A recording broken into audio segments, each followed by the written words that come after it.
Hi, good evening.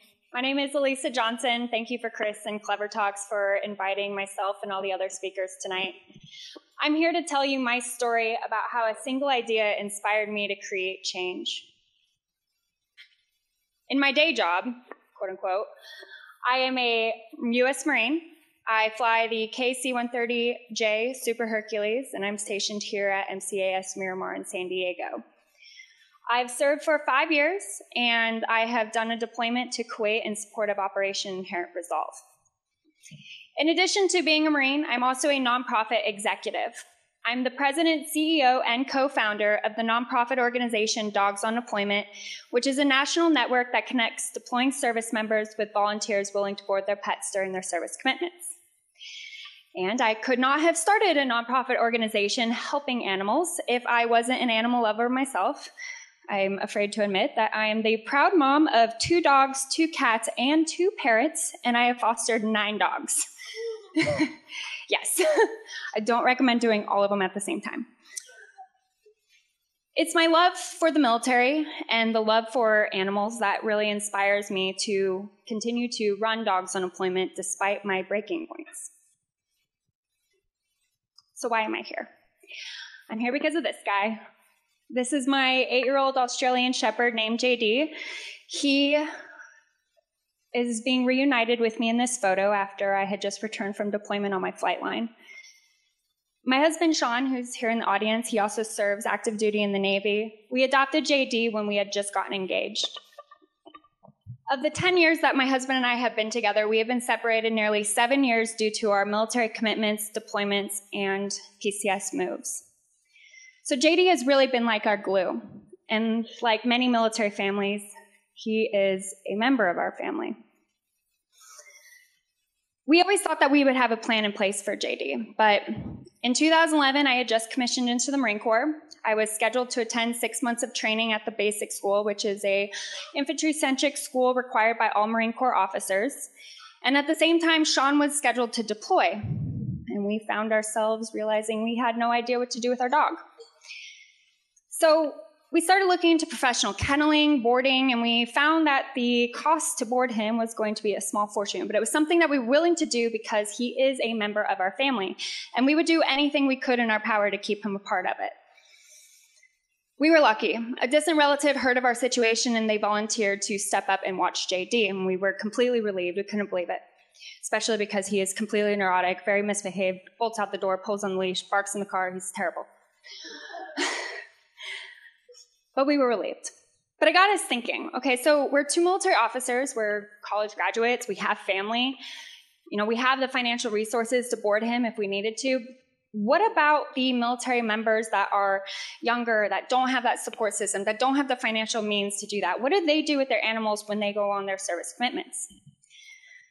So we packed my baby blue convertible. We moved my dog, myself, everything I needed for 6 months, and my husband and my car, and we drove across country from San Diego to Virginia. And we started thinking about this problem. We started researching it. And on that drive, I actually called several animal shelters in military communities, and I asked them, is this a problem? What I found was absolutely shocking. There were several animal rescues that admitted to not adopting to military families because the fear of relinquishment of the animal was so high. I even found myself to be a victim of this discrimination. I tried to adopt a dog several years later after JD, and the first adoption agency I contacted told me that I was not fit to be a dog owner. Okay, so I can be a pilot, I can be a Marine, I can serve the country, I can protect your freedoms, but I'm not responsible or mature enough to own an animal. I don't know, maybe that's just me, but I feel like that's the wrong message that we should be sending our military families, especially when so many military members rely on their companion animals to provide them support during their very chaotic lifestyles. So on that drive, we built the framework for Dogs on Deployment. We determined that we needed to do something about this problem. We saw a need in the community, and we knew that we had the resources, the ability to be able to create change.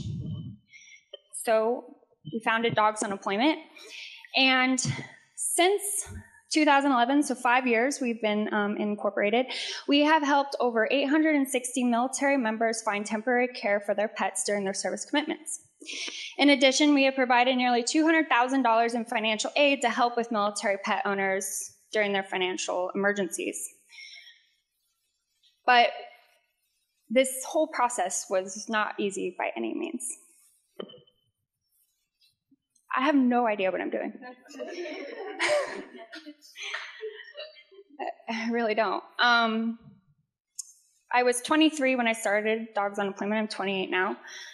I was a OK student. I studied industrial systems engineering. I joined the Marine Corps because, hoorah, why not? I prefer my high heels, but I also look good in combat boots. And I became a pilot. Nowhere in there do I have any nonprofit experience. I have no business experience. I have no marketing experience. I have no social media, public relations, branding, graphics arts, web development. I have no idea what I'm doing. I just decided one day, hey, this sounds like a good idea. I'm going to start a nonprofit. My husband was like, yeah, babe, go for it. This is pretty much what my bookshelf looks like. When we got to Virginia, we stayed the night in a hotel room, and before we got into the hotel, we went to a Barnes & Noble, and I bought HTML for Dummies, and I read that book front to back, and I downloaded a free version of a website builder, and I knew that in order to have my vision become a reality, I needed to create some sort of network that would connect military members to the volunteers that wanted to help them in the first place. So I built the first website. It was completely archaic. It looked terrible, but it did the job. It essentially did exactly what I needed it to do. I'm now into 5 integrations of my website, and I'm in charge of the website development and the vision for what the website does and how it operates. There were so many times that I felt completely overwhelmed by my lack of knowledge, and my confidence level and several times dropped to being nothing because it was just so much responsibility that I was taking on a very quick time frame. And I wanted to give up all the time, but I didn't. And it's been 5 years, and my nonprofit has grown from a team of me and my husband to a team of nearly 30,000 volunteers. And I have a fantastic board, and I know what I'm doing now. I'm not done. I need to get my priorities straight. When I started Dogs on Deployment, I was in flight school. I was learning how to fly a death trap of an airplane. Military did not have the best aircraft to learn to fly on when I was in flight school. I was learning to fly the airplane. I was learning my NATOPS. I was learning my emergency procedures. I was learning instrument flights. I was learning about the FAA. I was learning about everything during the day. And at night, I was studying Dogs on Deployment, nonprofit management, reading all those HTML for Dummies books, trying to figure out how to run a nonprofit organization. The upsetting part was I got a lot of conflict from my peers, my leadership, telling me that I need to get my priorities straight. Like, are you really sure that you're putting enough effort into the Marine Corps? Because, you're doing this nonprofit thing on the side. Of course, I think, maybe. There were a lot of times that I felt like I didn't get the support I needed from people external to me. Of course, those in my organization were always very supportive, and my family very supportive, but it was other people that made me want to quit, because I wasn't sure if I had my priorities straight, but I feel like I'm floundering. I work full-time for the Marine Corps, and I love it. It's my passion. I've always wanted to be a Marine, and I joined the Marine Corps and became a pilot because it was one of the most challenging things that I could possibly imagine myself doing. But I also work full-time for Dogs on Deployment. I work all day, I come home, and I work all night on my nonprofit organization. I don't have weekends, and me and my husband fight all the time because sometimes we just want to have a break. I don't get paid for Dogs on Deployment. It's a completely 100% volunteer organization, and there are days where I just want to quit. I do. It's very, very challenging to put 159% of yourself into an organization and your career. But I couldn't do this by myself, and I definitely don't. I have an amazing husband and family that supports me. I have amazing volunteers, who some of them are in the audience tonight here that support me. If it wasn't for them, if it wasn't for all the people that I was able to bring into my vision and motivate them to want to support the organization and have ownership to what our mission is, it motivates me to know that they're motivated back to be able to keep going. And because of that, I'm able to stay afloat, and I feel stronger because of it. If I'd given up, all of these breaking points made me want to quit. But a few years ago, I got an email from a Vietnam veteran, and he told me that he needed help for his 2 cats. And I said, okay, well, we help veterans, but we do have certain requirements for our organization. What's your situation? Let's see if we can help you. And he told me it wasn't for me. It was for my son. His son was a Marine Corps sergeant that had deployed to Afghanistan. He got blown up in an IED, and he lost both of his legs and his arm. And he had 2 little girls and a wife who left him. And his family, his parents, had moved from the East Coast to the West Coast in order to be with him during his recovery.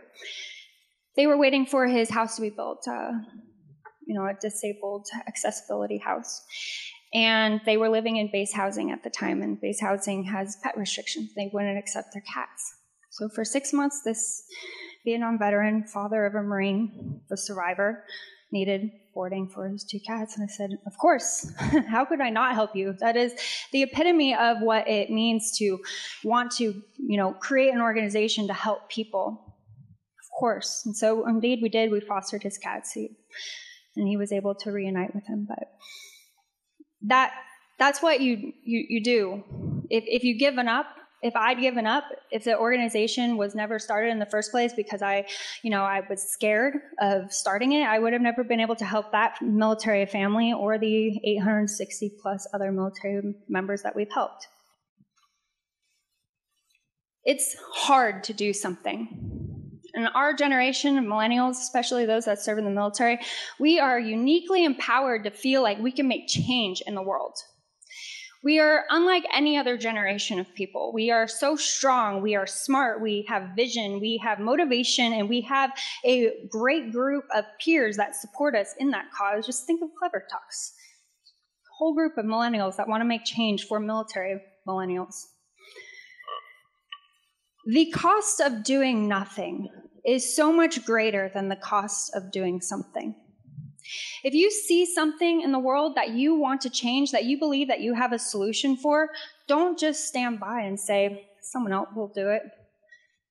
Do something. Thank you.